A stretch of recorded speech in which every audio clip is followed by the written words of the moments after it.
حقيقة عودة تامر حسني وبسمة بوسيل بعد ترند مهرجان موازين. الجمهور كله بيتكلم عنهم، هل فعلا تامر حسني وبسمة بوسيل راجعين لبعض؟ طب اللي حصل الساعات الأخيرة في المغرب وتحديدا في مهرجان موازين الدولي رجع الثنائي ده للترند من تاني وفجر مفاجآت الكل بيتكلم عنها. ايه الحكاية وايه السر وراء رد تامر حسني الغامض في المؤتمر الصحفي اللي قلب السوشيال ميديا؟ تعالوا نعرف كل التفاصيل في فيديو النهاردة. البداية كانت النجمة بسمة بوسيل اللي شاركت كضيفة شرف في حفل المايسترو المغربي الشهير أمين بوتشار ضمن فعاليات مهرجان موازين. بسمة خطفت الأنظار بإطلالتها، والأهم من الإطلالة كان صوتها وإحساسها وهي بتغني وسط أبناء بلدها في المغرب، وغنت أغاني قريبة من قلوب الناس زي اعتزلت الغرام، والجمهور كان بيتفاعل معاها بحرارة شديدة. والمايسترو بوتشر بنفسه نزل الفيديوهات وقال إنها كانت مبدعة ومتميزة على المسرح. لحد هنا وكان جميل، لكن المفاجأة اللي حركت الترند كانت من نصيب تامر حسني.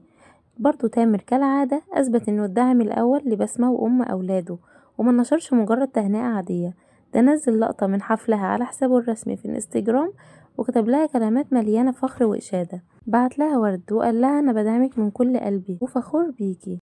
واللفتة دي من تامر حسني خلت الجمهور يتأثر جدا بالرقي والاحترام المتبادل بينهم بعد الطلاق، وبدأت الأسئلة تزيد، هل دي مجرد علاقة طيبة بعد الانفصال ولا في حاجة تانية دايرة في الكواليس؟ والإجابة على السؤال ده جت أسرع من الخيال.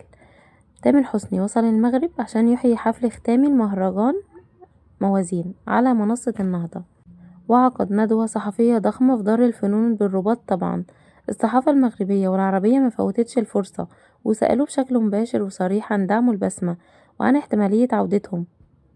تامر رد بذكاء جدا واكتفى بجملة واحدة هزت السوشيال ميديا: ربنا يقدم اللي فيه الخير. الكلمة دي ما مرتش مرور الكرام على الجمهور، الكل اعتبر ان الرد ده مش نفي قاطع، بل بالعكس ده فتح باب على مصراعيه لتكهنات واسعة ان المية ممكن ترجع لمجاريها في القريب جدا، خاصة ان تامر وبسمة من وقت الانفصال وهما بيقدموا نموذج مثالي في الرقي، وبيظهروا مع بعض في أعياد ميلاد أولادهم وبيدعموا شغل بعض، ومفيش أي تصريح سلبي خرج من أي طرف فيهم ضد التاني.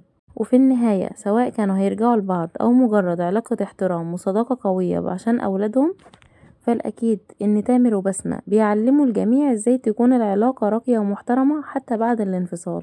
شاركوني رأيكم، هل جملة ربنا يقدم اللي فيه الخير اللي قالها تامر بتلمح لعودتهم قريب؟